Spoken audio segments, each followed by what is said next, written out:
How did we I meet? heard about you through your twin sister Lauren, and then actually met you for the first time at the Crystal Ball through my friend, who you were actually there with as her date. And then the following week, we met again. This is the third time now that I've actually heard about you, and went over to some friend's house for dinner because they had invited me. Had no clue that anyone else was going to be there. So I walked in, and there was this guy there.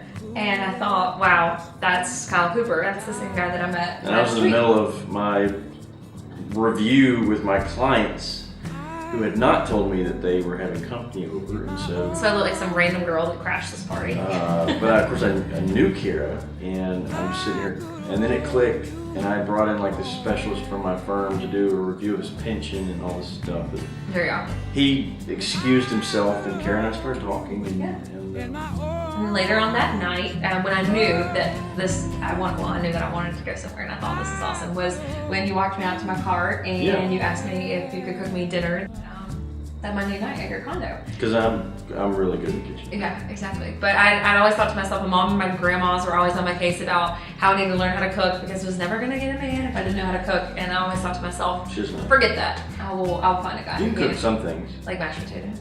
You make sweet. You make lemonade.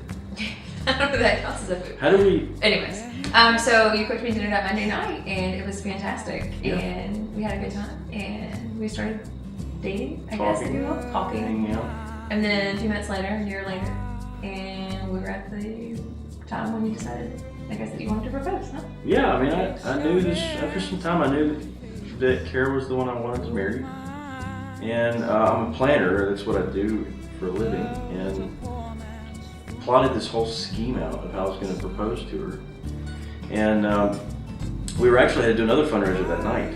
I just said, "Hey, come to my office. We'll leave in one car." We left. We were almost to the interstate, which is a couple miles down the road, and I got a phone call from a prospect, which I answered, and I just actually Happened all the time. yeah, it's a common occurrence, and I just said, not a problem, I'll be there in 20 minutes.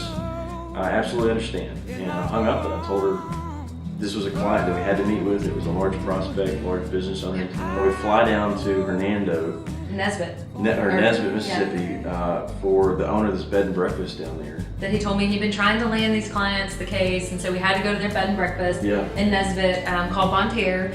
And she comes bumbling up and act like we'd never met before, and I introduced her to Kara, and she just kind of was taken back that I had a guest.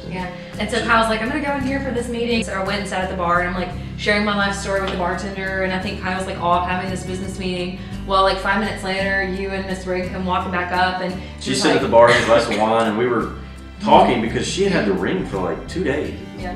Because we didn't know, I just was stressing about the details, and she had the ring, and we had this table overlooking the lake at the back of the restaurant. Swan swimming. And she's like, look, I'm gonna go sneak away, go tell my husband or go find my husband, and I'm gonna come back and act like we're too busy to meet with you right now, and then I'm gonna apologize, and then she swoops back in. And she's like, I'm so sorry that you've wasted all this time to travel down to like meet with us, and we can't even see you. At least stay for dinner. Let me do dinner to try to make up for your lost time. And Like guilting her into it. I'm like, look, this is a big prospect. We need to just let her buy us dinner. so I had no clue. I'm totally oblivious to the whole thing going on. So anyways, got through the meal, and then Miss Rigg was like, you guys at least have to stay for dessert. So about this time, the waiter comes up, and he has these like 2 white plates with these like rolled up scrolls on untied with black ribbon.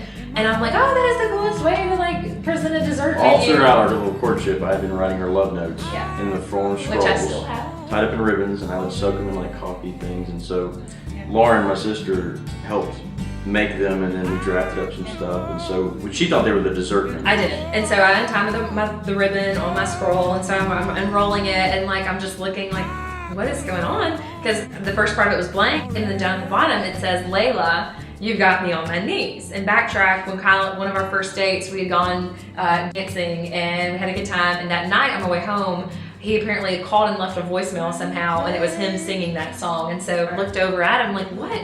And he's down on his knee, and to this day I have no clue what he said. I just remember saying, are you kidding me? Are you kidding me? Are you kidding me?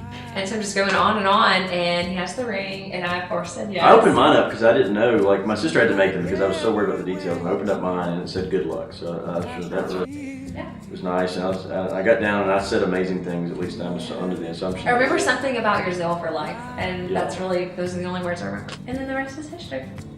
And now we're getting married, yay! he has no clue.